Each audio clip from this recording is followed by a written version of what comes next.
सभी साथियों को राम राम। स्वागत है आप सभी का GK GS by Harish Bhardwaj official YouTube channel के अंदर। जैसे कि आप सभी जानते हैं, कृषि और पशुपालन यानी कि एग्रीकल्चर और एनिमल हस्बेंड्री की जो है सीरीज हमारी स्टार्ट हो रखी है। और इसी वीडियो सीरीज के अंदर जो है आज हम यहाँ पे एग्रीकल्चर का जो है 5वां भाग डिस्कस करने वाले हैं। ठीक है, एग्रीकल्चर का कौन सा भाग डिस्कस करने वाले हैं?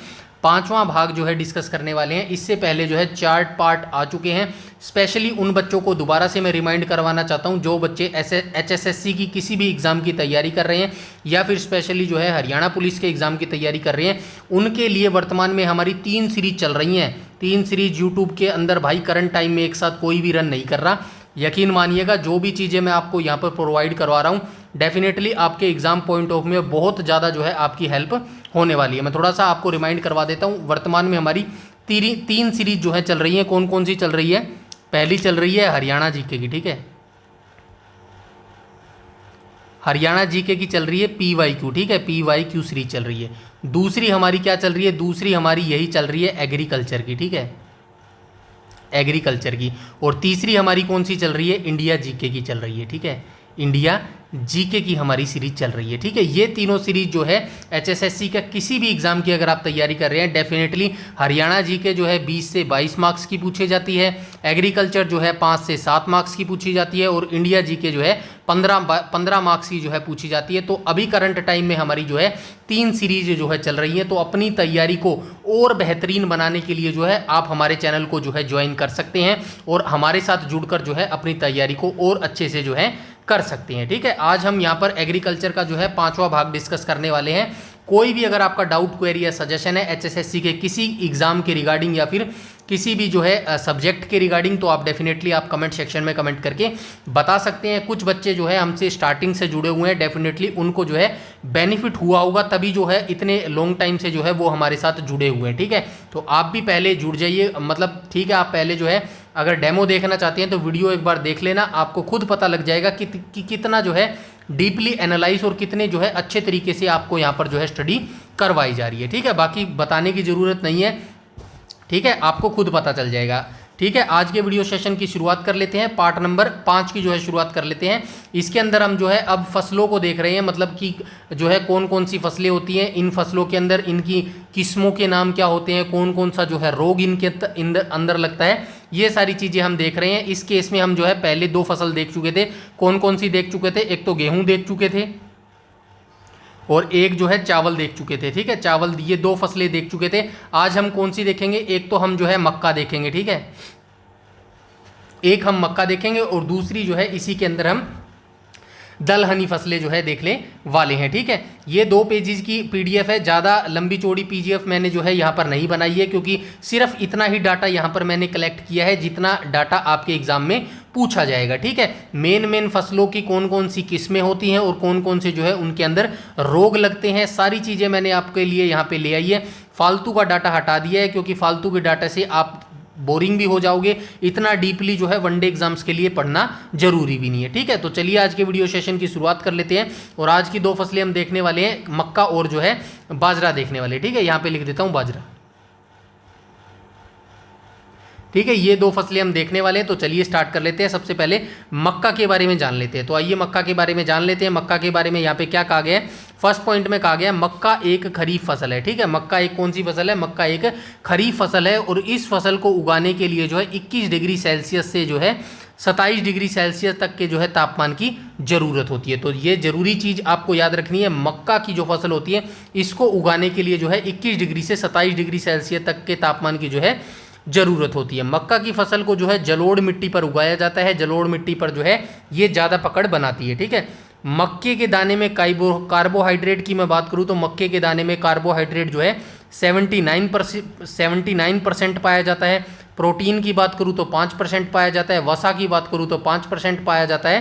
तो ये जो है मक्का के जो दाने होते हैं ना, उनके अंदर जो है प्रोटीन, वसा और कार्बोहाइड्रेट कितनी मात्रा में पाया जाता है, तो ये आपको याद रखना होगा। अब मक्का की जो फसल है, मक्का की फसल का वानस्पतिक जो नाम होता है वो आपको याद रखना होगा। वानस्पतिक नाम जो है इसका जिया मेज होता है। ठीक है, ये इंपॉर्टेंट है, याद रखना भाई, बहुत बार पूछा जाता है मक्का की जो फसल है इसका वानस्पतिक नाम क्या होता है, तो इसका जो वानस्पतिक नाम है वो जिया मेज होता है। ठीक है, अब हम चलते हैं नेक्स्ट पॉइंट पर। नेक्स्ट पॉइंट में यहाँ पे क्या कहने की कोशिश कर रहे हैं, मक्का की जो फसल होती है इसको क्या कहा जाता है, अनाजों की रानी भी जो है इसको कहा जाता है। डायरेक्ट क्वेश्चन आपसे पूछा जाता है कि भाई किस फसल को जो है अनाजों की रानी कहा जाता है, तो मक्का की फसल को जो है अनाजों की रानी कहा जाता है। और मक्का की जो उत्पत्ति है ये कहाँ से हुई है, तो पाई कॉर्न से जो है इसकी उत्पत्ति हुई है। नेक्स्ट पॉइंट की बात करें तो मक्का खरीफ, रबी और जायद तीनों ऋतुओं की फसल है। ठीक है, ये जो मक्के की फसल होती है ना, मक्का होता है, ये तीनों फसलों में उगाया जा सकता है, रबी की, खरीफ की और जायद की। ठीक है, रबी, खरीफ और जायद तीनों के बारे में हम डिटेल से पीछे वीडियोज़ में देख चुके हैं। अगर आपने वो पिछली वीडियो नहीं देखी है तो सीक्वेंस वाइज एक एक करके देखिएगा। सारी चीज़ें जो है बिल्कुल ईजी तरीके से बताई गई हैं, बिल्कुल बेसिक से जो है यहाँ पर तैयारी करवाई जा रही है। ठीक है, तो ये मक्का की फसल जो है खरीफ, रबी और जायद तीनों ऋतुओं में होती है। और जायद में जो है ज़्यादातर इसे चारे के रूप में जो है उगाया जाता है। तो जो जायद की फसल होती है ना, जायद की फसल आप सभी जानते हैं, खरीफ की फसल से जो है पहले इसको बोया जाता है और उस समय यानी कि मार्च से जून के बीच का जो समय होता है उसके बीच में जो है जायद की फसल को बोया जाता है। जायद की ऋतु के बीच में जो है मक्के की फसल बोया जाता है। और उस समय जो मक्के की फसल बोई जाती है जायद के मौसम में, उस समय स्पेशली जो है चारे के रूप में जो है इस्तेमाल करने के लिए मक्के की फसल को जो है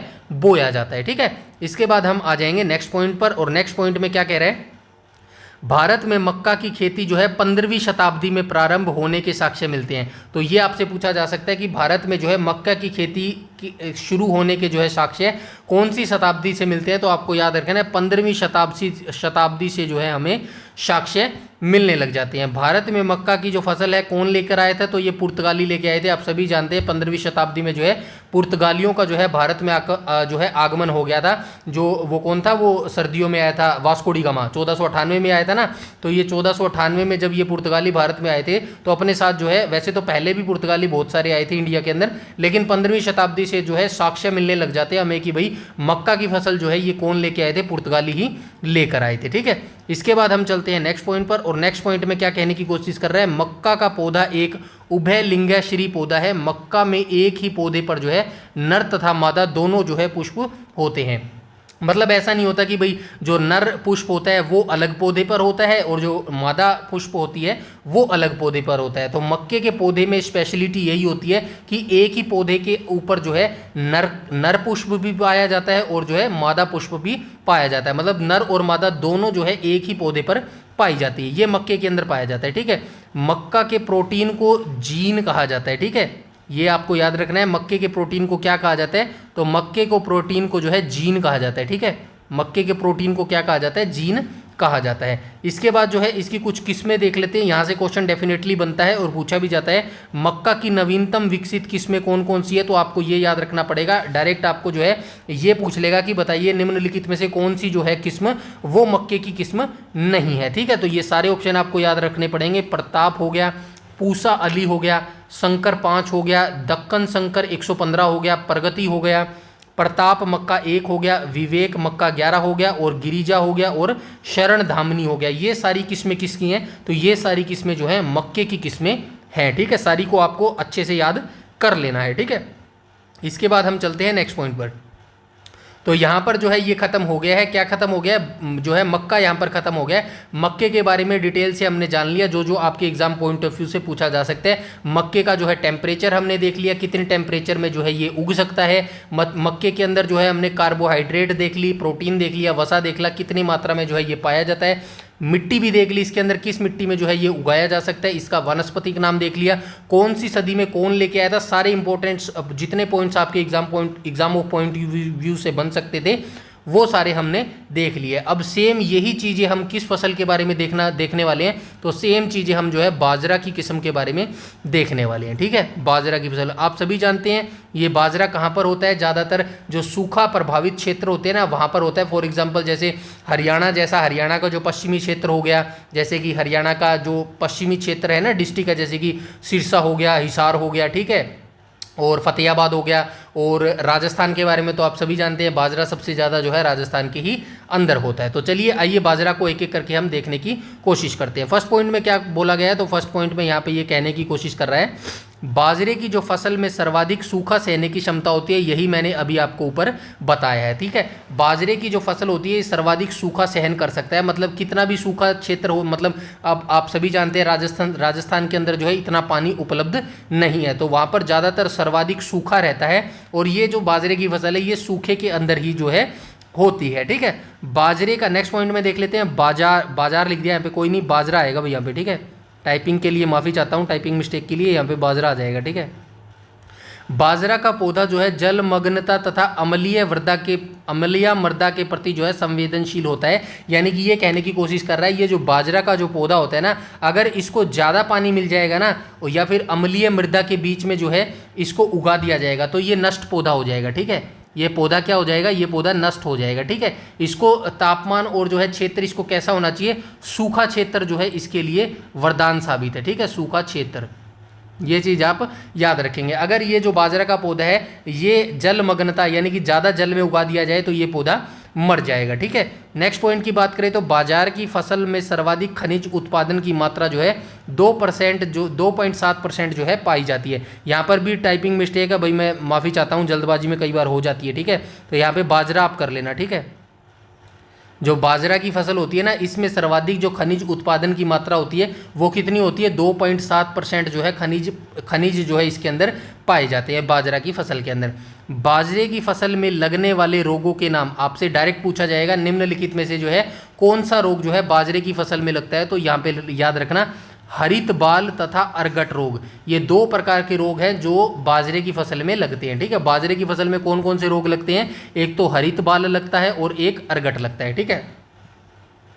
इसके बाद हम चलते हैं नेक्स्ट पॉइंट पर, और नेक्स्ट पॉइंट में बोला गया बाजरा, यहाँ पे भी बाजरा आएगा भाई। बाजरा की नवीनतम विकसित किस्में कौन कौन सी है, तो GHB 577, RHB 127, PB 180, Pusa composite 701, ठीक है। तो ये कुछ किस्में किसकी बताई गई हैं, ये बाजरा की जो है किस्में बताई गई है, ठीक है। तो ये 2 फसलें जो है आज हमने यहाँ पे देखी है, कौन कौन सी देखी है, एक तो मक्का देखी है, दूसरी बाजरा देखी है, ठीक है। कल हम कौन सी 2 फसलें देखने वाले हैं, एक तो तिलहनी फसलें देखने वाले हैं, तिलहनी फसलें देखने वाले हैं, और दूसरी फसल हम कौन सी देखने वाले हैं, दलहनी फसलें देखने वाले हैं, ठीक है, दलहनी फसलें देखने वाले हैं। तो इसी सीरीज में जो है हम ऐसे ही जो है स्टडी करते हुए चलेंगे। डोंट वरी, आपको लग रहा होगा कि बहुत स्लो चल रहा है, डोंट वरी, मेरे हिसाब से जैसा चल रहा है ना बिल्कुल ओके चल रहा है आपके एग्जाम ऑफ पॉइंट ऑफ से। जल्दी कराने का और जो है दुनिया जहान का डाटा भरने का कोई फ़ायदा नहीं है। ध्यान से पढ़ो, आराम से पढ़ो, उतना ही पढ़ो जितना आपके एग्जाम पॉइंट ऑफ में आ सकता है, ठीक है, और उतना ही जो है मैं यहाँ पर लेके आता हूँ। अभी आपके HSSC ग्रुप C के CET का रिजल्ट का कोई पता नहीं है, ठीक है, आपका करेक्शन पोर्टल का कोई पता नहीं है, नोटिफिकेशन का कोई अता पता नहीं है। मान के चलिए आपका नोटिफिकेशन जो है, कौन सा नोटिफिकेशन की मैं बात कर रहा हूँ यहाँ पे थोड़ा सा बता देता हूँ, कोई बात नहीं। एक तो आपका आप वेट कर रहे हैं, आई नो किसके, ग्रुप D के नोटिफिकेशन का वेट कर रहे हैं, और दूसरा सबसे ज़्यादा आप किसका नोटिफिकेशन का वेट कर रहे हैं, हरियाणा पुलिस कांस्टेबल, ठीक है, Haryana police constable plus SI यानी कि सब इंस्पेक्टर। इन नोटिफिकेशन का जो है बेहद बेसब्री से जो है बच्चे इंतजार कर रहे हैं, और इन दोनों में अगर आप सिलेक्शन लेना चाहते हैं तो अभी आपके पास इनफ टाइम है। ये नोटिफिकेशन आपको कब देखने को मिलेंगे, ऐसा मेरा अंदाजा है नवंबर में जो है ये नोटिफिकेशन आपको देखने को मिलेंगे। अभी 1 महीना और लगने वाला है डेफिनेटली। आज क्या तारीख होगी भाई, 4 अक्टूबर होगी है, ठीक है, माफ़ कीजिएगा 3 अक्टूबर, 4 ही लगा लो यार, रात होगी, आज 10 के 11 बजने वाले हैं, ठीक है, 4 अक्टूबर होगी है। मान के चलते हैं कि 10 अक्टूबर तक जो है आपका क्या आएगा। चलिए यहाँ पे एक और प्रैक्टिकल चीज़ें आपको बता देता हूँ, प्रैक्टिकल चीज़ें ही आपको समझ आ जाएंगी, ठीक है। ये मैं नहीं कह रहा, जो अभी मैं आपको बताने वाला हूँ ये CM नायब सिंह सैनी के ही जो है बयान है, अभी 2-3 दिन पहले हैं। उन्होंने क्या कहा है, 10 अक्टूबर तक हम क्या करेंगे भाई, 10 अक्टूबर तक जो है हम कोरेक्शन पोर्टल ओपन करके जो है सारी जो गलती हुई है ना वो ठीक करवा लेंगे। चलिए मान लेते हैं भाई आप करवा लेंगे। फिर कह रहे हैं कि भाई 20 जो अक्टूबर है यहाँ तक जो है हम क्या करेंगे, ग्रुप C का रिजल्ट जो है वो डिक्लेयर कर देंगे, ठीक है, ग्रुप C का जो है रिजल्ट हम यहाँ पर डिक्लेयर कर देंगे। अब ये ऐसा तो है नहीं कि 20 अक्टूबर को रिजल्ट आएगा, 21 अक्टूबर को जो है भाई ये नोटिफिकेशन कर देंगे। मोटा मोटा आप जो है मान के चलिएगा 1 नवंबर को जो है आपके नोटिफिकेशन आने स्टार्ट हो जाएंगे। तो अभी 1 महीना आपके पास इनफ पड़ा है, अपनी तैयारी भाई बिल्कुल शुरुआत से शुरू कर दो, जीरो से शुरुआत कर दो, अगर आप 2026 में जो है एचएसएससी के अंदर सिलेक्शन लेना चाहते हैं। और बिल्कुल सीरियसली कैंडिडेट है, हार्ड वर्किंग कर सकते हैं, डेडिकेशन दिखा सकते हैं, तो डेडिकेशन दिखा सकते हैं तो डेफिनेटली भाई हमारे साथ आ जाइएगा, हमारे साथ जुड़ जाइएगा, डेफिनेटली आपका सिलेक्शन बिल्कुल होके रहेगा। ठीक है, कुछ मैं कोशिश करूंगा, कुछ आप कोशिश करेंगे, मिलकर जो है आपका सिलेक्शन करवा देंगे। ठीक है, और ये जो डाटा लेकर आ रहा हूँ भाई बड़ी मुश्किल से, बड़ी मेहनत करके ये पीडीएफ बनाई जाती है, सिर्फ 2 पेज की आपको दिख रही है, लेकिन इसके अंदर मेहनत बड़ी ज़्यादा लगती है भाई। ठीक है, तो आपका भी एक फ़र्ज़ बनता है, मेरे लिए क्या फ़र्ज़ बनता है, वीडियो को ज़्यादा से ज़्यादा लाइक कीजिए और वीडियो को जो है शेयर कीजिएगा अपने दोस्तों के साथ। ठीक है, बस इतना सा काम आप मेरे लिए कीजिएगा। और चैनल पर पहली बार विजिट कर रहे हैं तो चैनल को सब्सक्राइब कर लीजिएगा और बेल आइकन बटन को टैप कर लीजिएगा ताकि समय पर आपको सारी नोटिफिकेशन मिलते रहें। और टेलीग्राम चैनल को जो है बेहद इंपॉर्टेंट तरीके से ज्वाइन कर लेना, क्योंकि सारी पीडीएफ जो है वो टेलीग्राम पर ही प्रोवाइड करवाई जाती है। इस वीडियो में इतना ही, तब तक के लिए धन्यवाद।